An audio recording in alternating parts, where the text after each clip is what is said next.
All right, well, it's 10 o'clock, so we'll just get started. Let's see. You can all see my screen, right? Yep. Perfect. Okay, so today's session is going to be about following up with leads. You discussed lead follow-up in the last session, just about communication with the purpose of opening the door to two-way communication. So today we're going to talk about what happens next. So once you get a response from a lead, your goal is to convert that lead into an appointment, because if you don't have appointments, you don't have buyer and seller agreements, and then you don't have deals. So converting leads to appointments is really the key thing in the lead generation process to get to that conversion process. So this is what we're going to go over today. We're going to talk a bit about what lead conversion is, how you'll actually convert a lead to an appointment, and how you can improve your conversion rate. Okay, so like I said, lead conversion is a very essential part of the follow-up process. Often people assume that lead generation and lead conversion are the same, but that's not the case. Lead generation is when you turn activities, which is your prospecting and your marketing, into actual leads. But conversion is what happens after that lead is captured and is part of the lead follow-up process.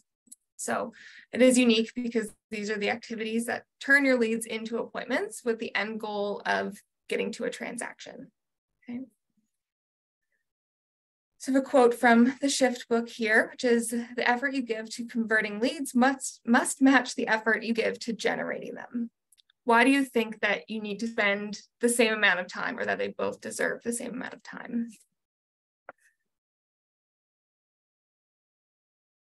Any guesses?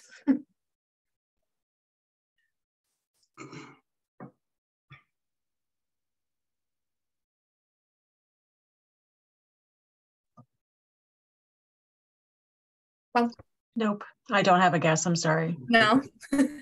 So it's basically what I said. So without converting those, like, you can do all the work to generate leads, but if you're not doing the work to actually convert them into clients, what's the point of lead generating at that point, right?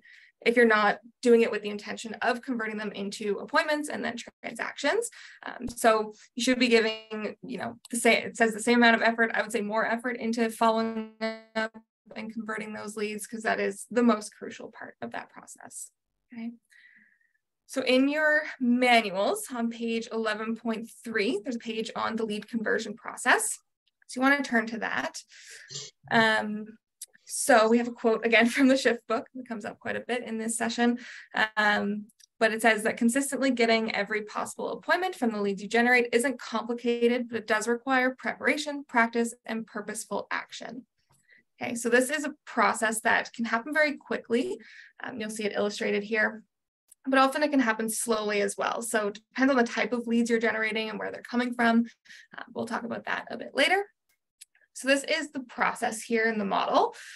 So starting at the top with lead capture, you have to be able to capture the person's information, enough information, correct information, to be able to contact that person.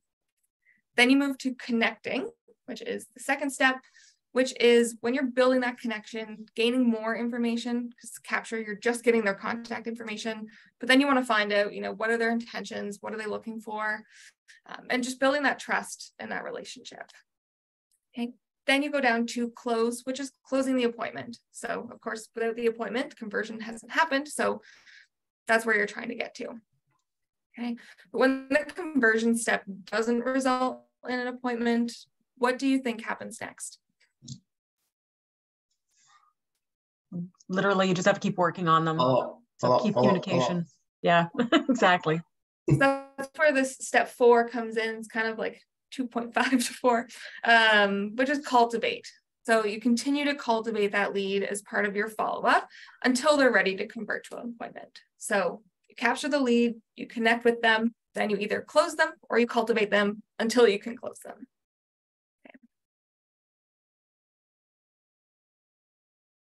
Again, after lead generation, lead conversion is definitely the most critical activity that you have to master, which is where possible business leads into probable business and then profitable business. So your possible business are your leads, people who might want to buy or sell. Turns into probable business when you actually start having a conversation and connecting, getting more details. And you need to go through those 2 steps in order to turn it into profitable business, which is where you're actually transacting with them. Okay. Any questions or ahas so far, just on that, what that process will look like? We're going to dive into it even deeper, but just any initial questions?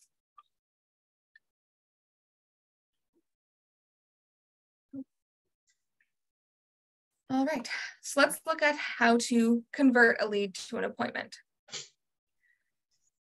Okay, so we're going to break down that model even further and start with capturing. So this is on page 11.4 of your manual. But capturing at its simplest is collecting the minimum amount of information for a potential buyer or seller. Valid contact information, that's an important part. So this should be their name and a way to get a hold of them, like an email and a phone number, one or the other, at least one of them. And this will likely occur while you're lead generating. Okay. What are some methods you can use to actually capture leads other than manually inputting them to command? Like Facebook ads through command. Yeah. Networking. For sale signs is another one. So if you have a listing with a for sale sign, people are going to call you about it. You want to take down their information and capture that lead. So if someone's interested in buying a house, they might have a house to sell as well. So those are ones you'll want to keep track of. If you do any mailers or flyers, or you have a booth in a home show, any of those type of things are places where you can capture leads. Okay. So when you're capturing leads, it's important to know what you're going to say before you start that conversation. In your book or in your manual, there is some guidelines for conversations. So we have a couple here on the slides as well. So you want to ask, if I were to need to contact you, what would that number be? If I found exactly what you're looking for, how would I contact you? And if I found out that information you're wanting, how would I get it to you? Those are just a couple of ways to word it when you're talking to someone to actually gather that information instead of just being like, can I have your phone number? Can I have your email? You're offering value. How am I going to send you this stuff? Okay. So for the first step of capturing, you want to have a system in place, have these conversations, practice them, make sure you have them in your head so you can pull on them when you're in those conversations. But once you have actually captured that information, obviously you want to put that information into your database and cultivate the relationship. So we'll get into that in a sec. Like I said, all leads may not be ready for an appointment. So then your goal is to then cultivate them so that when they're ready, they do think of you. Okay. So there is an activity in your participant guide. I don't spend too much time on it, but on that same capture page, you fill in how you're currently capturing leads. What information are you collecting? What are your current lead categories? And what can you do to improve your current capture system? Okay, so you can just chat about it quickly. How are you guys generating leads or capturing leads right now? I'm a big, just like slow drip daily conversation.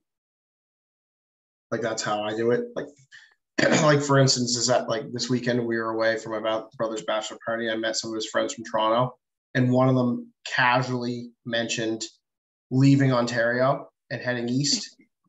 Like it's extremely weak, and like it was over beer, so God knows how credible it is. But like I have it noted today to like make sure I add him on Facebook and just like shoot him a message about that. I don't think Just that's weak. I think that is there is something to be said about face-to-face. Yeah. Like for me, like I've had better conversion rates over things like that than a Facebook ad. Not that I have business from a Facebook ad, but I don't know. I think that's great. That's kind of my approach too. So I like that. I'm the same way. And I also go to like a lot of local networking events when I can. As well.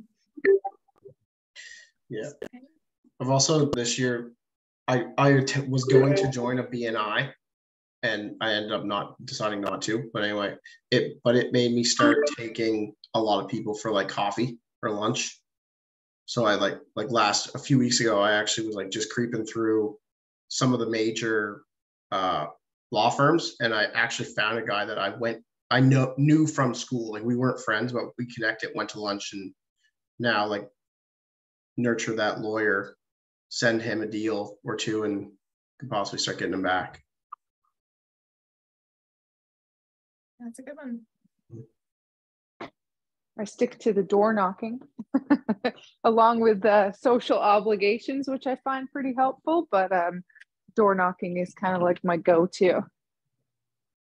Yeah, I think anything in person now, it had so much more impactful, especially after the pandemic, where you couldn't talk to people in person, everything was digital. Like just getting back to just having conversations with people in person, I think it goes a long way for sure. Yeah. So we don't have to go through the other questions, but just think about those things. So what information you're collecting, making sure that you're getting their name, their phone number, a way to contact them, categorizing them. That's another way to, make sure in command that you're able to find them and contact them in a systematic way. And then what can you do to improve your current capture system? So if you heard any things from everyone who's shared what they're doing, and it's something you're not doing, maybe think about how you could implement something like that or something similar. So just always be thinking of ways to improve that system. Okay. All right, moving into connecting. So connecting is about laying the foundation for that relationship. And what's important during this step is to listen to the person, ask good questions, offer solutions if they're presenting any problems, and just make sure to keep the focus of the conversation on them. The goal of the communication, in addition to building that relationship, is to determine their urgency. So, the example Alex gave, someone might want to move east. When would that be? Where would they be looking? Kind of figuring out those details, because that's how you can start to, provide value, be sending them properties, or even set them up on a saved search or a collab center. Those are those details that you really need to be able to truly cultivate those people. So just think of that when you're having those conversations. Okay. So there are some best practices around this. So embedding your value proposition that was talked about earlier in Ignite, role play and practice your conversations. So as you're thinking of these people you're going to talk to, it is good to have someone that you can sit down and practice these conversations with, role play with another agent or your spouse or someone that you can have that conversation back and forth with, because the more you practice it, the more confident you're going to be when you actually end up in that conversation in real life. And the third is a really good one, which is know the outcome that you want from a conversation before starting. This helps you lead that conversation towards converting them, and so that you can ask specific questions and use those, again, to lead them towards the appointment. Okay, so you're kind of working backwards. Okay, so on page 11.6 in your guide, you have the 6 connection questions. So the thing about connecting is that it's more than just small talk. It should always seek to answer these 6 basic questions. Who are they? What do they want or need to do? Where do they want or need to do it? Why do they want to need or do it? When do they want to need or do it? And how do they plan to do it? Okay.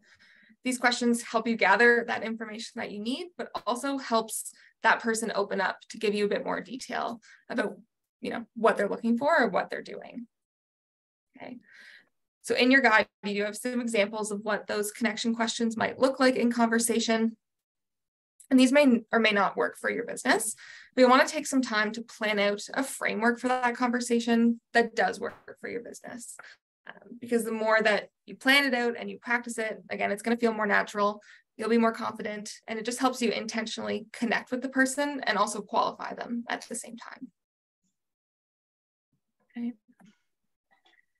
You're also going to find in your guide, you have a list of questions categorized by buyers and sellers, depending on who you're talking to. So as you go through that connection process and cultivate the relationship, you're going to learn more about the person, what they're looking to do, as you learn if they're looking to buy or sell, you can use those questions to start digging in deeper. Okay, so just make sure to document these conversations, their outcomes in your database. We'll look at how to do that at the end, because keeping a strong record, documented record of the communication will help you know how to move that relationship forward. You have so much going on all the time. You're in so many different places at once. So just make sure to write some notes about what you've talked about so that you don't miss any of those details or forget them as time goes on. Okay, some of these people might be looking to buy or sell a year from now. So a year from now, are you going to remember the little tiny details they gave you over the phone? If not, then you probably should be writing it down. Okay. Any questions about all of this before we move on?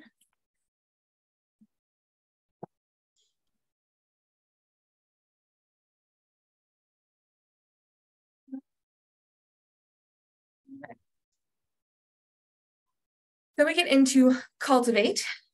So your goal in using the model here is obviously to go from immediately from capture to connect to close, but you're going to find a percentage of people that aren't going to be ready for an appointment.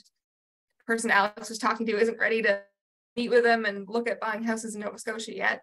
So you're not quite there to close that appointment. So you're going to want to be following up and staying in communication and cultivate that relationship. Okay.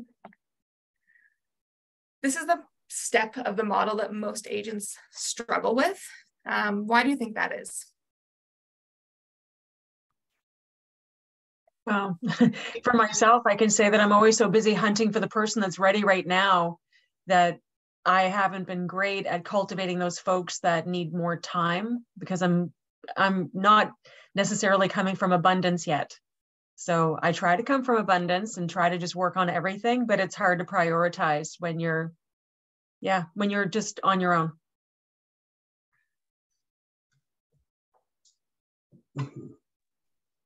I find too, it's hard to figure out the exact like cadence that comes from a place of service versus bordering on being a pain in the, butt. Yeah. Yeah, so again, agents often struggle with this. A big part is you don't have the right systems in place to continue following up with that lead, especially if you feel it's going to take a ton of your time. There's a lot of ways to automate that. Sherry, I know you've been getting into smart plans more. And I'm sure that's taking a lot off of your plate. So having those systems in place to be able to follow up long-term is really key for that, because obviously as you get busy, you don't have time to call people, once a week, once a month. When you have that many people in your database, that just gets you really, really bogged down. So there's other ways to do it. But again, just having the right systems in place, even if you are making the call, having command remind you to make the call. You don't have to actually mentally think about it. And it takes a lot of that decision and decision fatigue they talk about a lot. You just wake up, look at your tasks, and you have exactly what you need to do. So those systems are really important. So yeah, that a lot of agents will let the lead slip in that case. If they're a year out, it's not I need to pay my bills and put food on the table this month. I'm not focused on people for a year from now. But you also have to think of it a year from now. If you're doing the work now to follow up with them, these people are just going to appear. You're not going to need to do a whole lot of work to convert them to an appointment at that point, because you've done the long game of following up with them. So as time goes on, you're going to see this pay off in the long run. Okay? You don't want to let these leads go to waste. You're doing the work or spending the money to generate them. So just make sure you have those systems in place. So like I said, smart plans come in there with the touch campaigns. They're really, really important because these are the system that you can put in place to be cultivating your leads until they're ready to convert. Okay. So you can create your own touch campaigns in Command to fit your business needs, but there is a whole library of ones that are already done for you, because you don't have to reinvent the wheel. So I recommend just browsing around there. We'll talk about that a bit later on. But finally, we have a quote here from the Shift book once again, which is, you can't know or predict when they will come to a decision, but if you're reconnecting with them in a systematic way, you'll have a great chance of being there when they do. That's when you'll be able to close for the appointment. Okay. Which brings us to the close. which on 11.9, you have a resource here in your manual, which you can use after Ignite as well. It comes in handy. But closing is when you actually ask for the appointment. So if you think of it like this, you are concluding one conversation, which is your connection or your cultivation, and you're seeing if there's a new one that can take place, because it is your responsibility to ask for that appointment. Okay, so just like the touches that you use to stay in proximity with these people, the format in which you ask for the close is important. So you could ask in a text message, in an email, a phone call, or in person. We did talk about this a little bit earlier, but what format do you think is the most effective of these four? Phone call. What about least effective? Least email. Yeah, so your least effective are going to be anything in writing. So your text messages, emails, because you're not communicating in real time, you don't have the chance to immediately respond to any issues or questions that they might have. So phone calls and in-person options are going to have the best effect on your lead conversion. Okay. So when you're setting the appointment, what are the most important parts to schedule? You're not just looking for a yes in response to asking for the appointment. As soon as you get a yes, you want to immediately schedule the appointment date, the time, and the location. Okay, you want to get that down pat right away and just get that out of the way. Okay. Any questions or ahas on the conversion model? It's too simple, but it's so hard to do. Yeah. Simple, but not easy. Yeah. I started putting all of my like decently warm leads in command. Just, like, even if like I got one the other day, it was like the weakest little thing. I called him and he's like, yeah, like I'm just sort of like starting to like look. He's like, I'm only 22, but I'll know by like next year or the year after I'm gonna want to buy a house. So I was like, you know what? I put him in my command and sent him like my buyer's guide to flick through. And now I'll just like quarterly touch. Yeah. And eventually if he stops answering, you just delete the opportunity. But I've really leaned into all leads, no matter what, go in as an opportunity. Because if they're just sort of sitting, I find if they're just sitting in contacts with a lead tag, I forget to do anything with them because I don't like smart plans. I need them like in my face, and I just make myself go through my opportunities once for the hot ones every week or so, and for the cold ones every month to 2 months. Just personally reach out. Yeah, that's really good. And I'm going to do some role play at the end of sort of what this looks like in command. So exactly what you said, creating an opportunity, even if, we always train you to create an opportunity when you have paperwork to submit, but you can be using that opportunity pipeline to really dig deep on this and make sure you're following up with those leads. That's what the cultivate phase is for, of the pipeline. There's a reason it only has like a 5% tag with it. Exactly. All right. Last section here is improving your conversion rate. So now you've learned the model and the steps and the actions that it actually takes to convert a lead to an appointment. We're going to dig deeper into what a conversion rate is and how it can inform your business decisions. So your conversion rate refers to the percentage of leads that you ask for an appointment that actually are compared to those that actually agree to the appointment. So for example, if you ask 10 leads for an appointment and you set 8 appointments, you have an 80% conversion rate. Okay, so your ultimate goal is to increase your skills so that you can convert at the highest percentage possible, because the higher your percentage is, the more leads you have converted to appointments and then into transactions and then into GCI. If you're converting at a low percentage, this should tell you that you have a lead conversion challenge. You might be generating a lot of leads, but you're not putting enough effort into converting them, or you just don't have that skill quite yet. Because the challenge is not the number of leads, but your ability to actually get them to that appointment. Okay. So here's how you can actually improve your conversion rate. One is time block. So this is very important that you're spending time. You know, we always tell you to time block for your lead generation, but you should also be time blocking for your lead conversion. So set some time aside in your calendar that you're spending to actually go through your database or your pipeline or your notepad, wherever you're writing down these people's information, and making sure you're putting them into your database and putting them on a smart plan or creating the opportunity, giving them a call, whatever it is that you need to do, and make sure that you have that time specifically in your calendar. Okay. Number 2 is using systems and conversations. So practice your conversations, like I said, asking for the close, mastering your buyer and seller presentations, and building those relationships. Because again, the more that you practice them, the more confident you're going to be when you're actually in that. Conversations, again, they're a powerful tool. They can help you say what you intend to say in the most powerful way. So again, practicing them is very important. And then use systems to support your lead conversion, just to make sure that you're taking the right steps at the right time and that you continue to keep and gain that mind share. So staying top of mind with these people. So those systems are, again, your database, your smart plans, your opportunities, and just making sure you're following up as much as you need to be. Then we have connecting with your whole database. So again, you don't want to neglect any part of your database. We're not just talking, you know, your fresh leads that you're putting in. You have your sphere of influence in there, people that you actually know and already have a relationship with.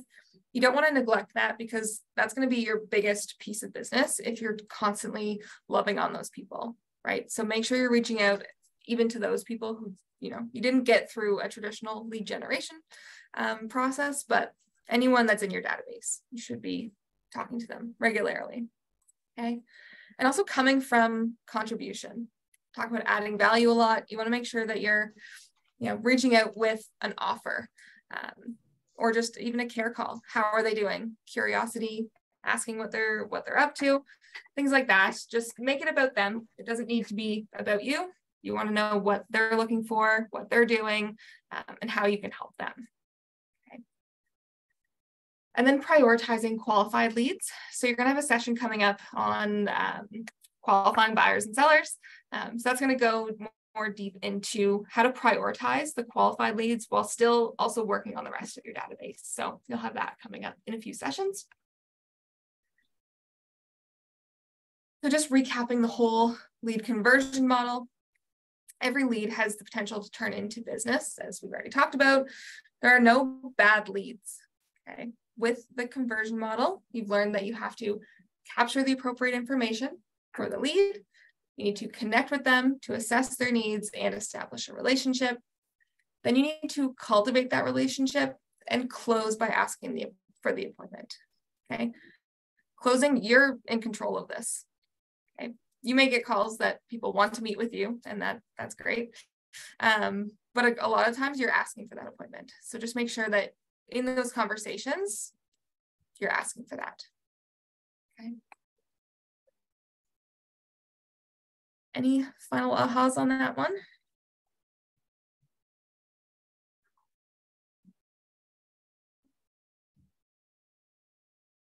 Really fly through it when they're very quiet.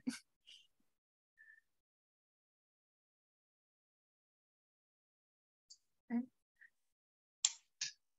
So it'd be helpful for you guys to see what this looks like in Command, like how you would actually use it to, you know, do the capture, connecting, cultivating, all of that through, and what that process looks like.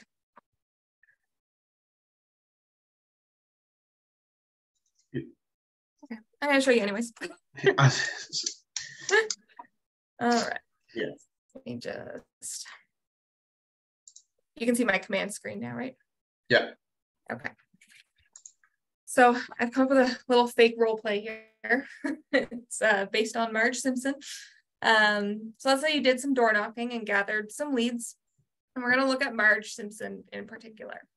So through your conversation, you gathered her information, and this is the information that you have.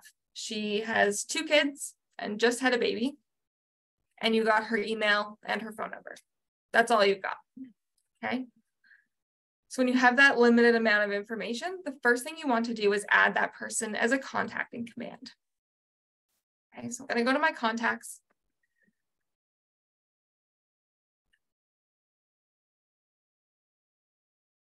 I'm going to add the contact. Simpson.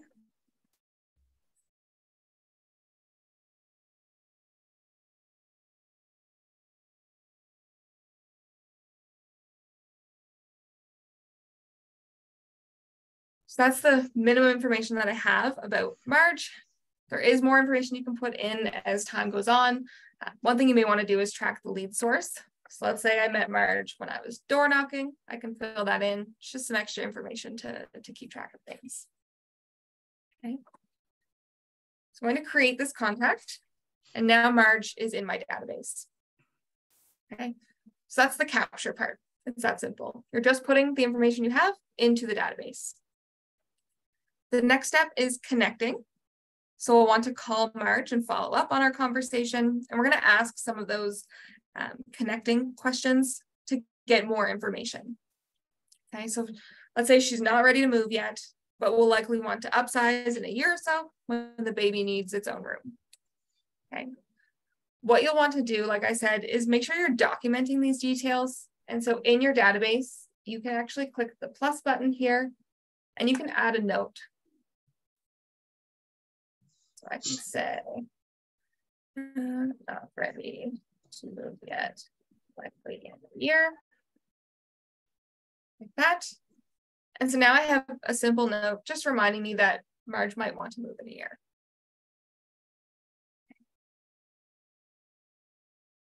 Then you can, when you're talking to her, you can offer value. So like I said, you can offer to send properties, maybe set her up on a collab center, send your KW app link just so that they can view properties whenever they want to. There's different ways to be able to add that value. But again, you'll want to gather a few more details, like where they might want to move, what the price range is, and then again, sending that value piece through to them. So those are all things that you'll want to make notes of right here in command. Okay. Because she's not ready to do anything yet, we're going to work on cultivating this lead. So the follow-up is key here. So first thing I can do, like Alex said, is create an opportunity for Marge. So I'm going to go to my opportunities tab right here, and I'm going to create an opportunity. We'll say it's a listing for now. Actually, we'll do buyer in this case. Once they find a house to buy, they might want to list their house, but we'll start with the buyer. The main things I want to fill in, we can fill in the time frame. So we know that she's looking in about 12 months. Maybe they have a budget of $500,000. It does require you to fill in a commission rate. So you can just fill in what you typically charge as a commission. And if that changes down the road, you can change it. Okay. Then you're choosing which phase of your pipeline to put it in. And we're going to leave it in cultivate because that's all we're doing. We're cultivating that relationship. Now I can click create. And so now I have this opportunity in my pipeline. It will show in the cultivate phase when you're looking at your pipeline, which just reminds you have that potential business there. So like Alex said, if it's just a lead in your database, it's easy to forget about them. But if you're in there, you know, you're working through your pipeline, your transactions and your active deals are in there, you're looking at it pretty often. And so if you see that you have 5 leads in cultivate, you're always going to be looking at that and just being reminded that you have those relationships to build, follow up with them, reach out to them, whatever it is there. So this is an important step. We don't talk about it a whole lot, but that's what the cultivate phase is there for. Okay. Another good thing is your smart plans. So if you have done any smart plans, you can click on the tab here and add them to a smart plan.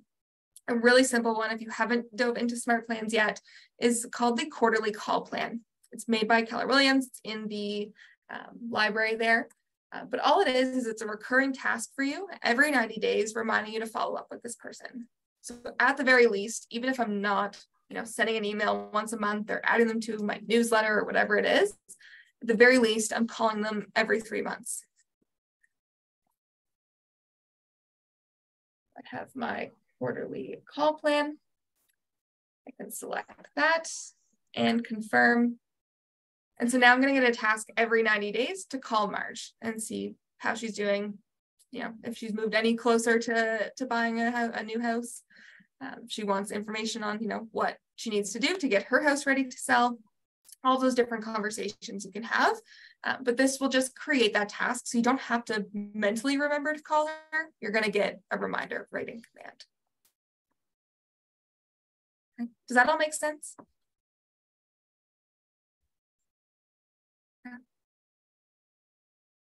Okay. You also have the saved searches option here. So if Marge was to download your app or sign up on your website and you know what she's looking for, where she's looking for it, you can create a saved search. And then she can get email updates. She can see a very special section in her KW app with all of the properties that meet her criteria, what's happening with them, what they're selling for, all of that information. So this is just another way to be able to add that value and be updating them on the market and what houses are available for them. Okay. So now we're going to fast forward about 8 months or so, and Marge calls you and she's ready to start looking for a house. Okay. So you decided to meet on, let's say this Friday, for a buyer consultation. You want to put that in your calendar for sure. Command makes that very easy. If you've connected your calendar in your settings, you can actually click the plus button here and add a calendar event. It's going to open a new tab in your Google Calendar, and it invites the contact to that event. So they're going to get an email. You can see Marge is right here. I can set this appointment and save it, and I can send the invite. So now it's in Marge's calendar as well. Okay. You can just go to the calendar manually or whatever system you're using to keep track of your appointments, but that's just a nice little add-on if you are using that. Okay. What I can also do is I can log the call as an activity. So instead of a note, I can actually click add activity, and I can specify that I had a call with Marge. Discussed setting and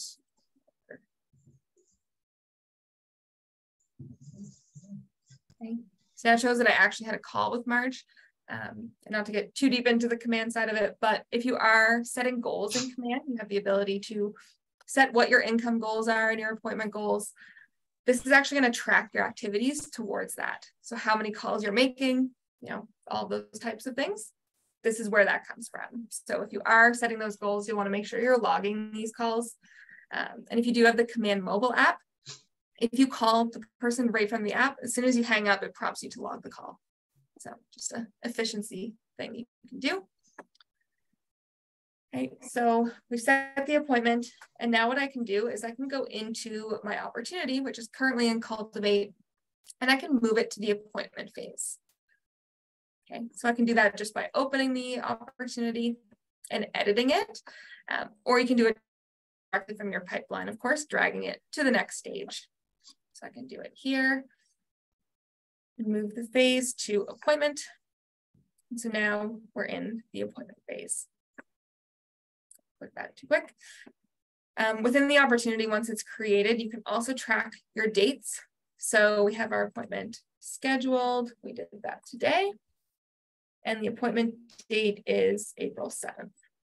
Okay. You can then track when you won the agreement, once you actually have an accepted offer, you know, what the closing date is, all of those things. Okay. There's more information you can track here now, like the inspection date, escrow due date, which is Americanized, but inspection is helpful.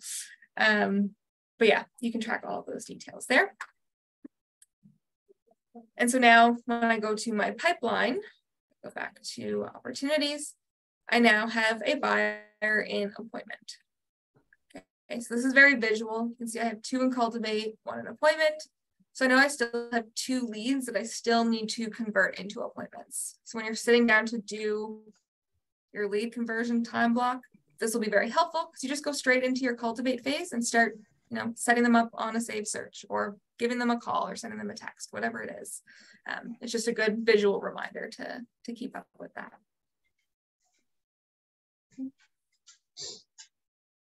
Any questions about that process?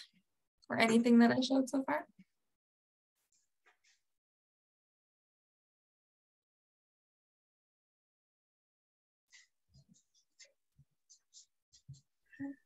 Nope. Well, that's pretty much it for the session. If no one has any questions or ahas. The next session is strengthening your relationship. So it's going to dive more into that connecting phase and how to build the cultivate phase as well, of how to actually build those strong relationships with your leads. So that will be on Wednesday. Thank you, Jessica. Again, I said this last time to Maureen. Don't take the silence as that people aren't learning or engaging. I'll speak for myself. I'm just soaking it all in. So thank you very much. This was very helpful. Yeah, no problem. Thanks, Jessica. It was great. You're welcome. If anyone has questions after, you want to sit down and go over SMART plans or anything like that, just send me an email. We can set up a time to sit down and do that.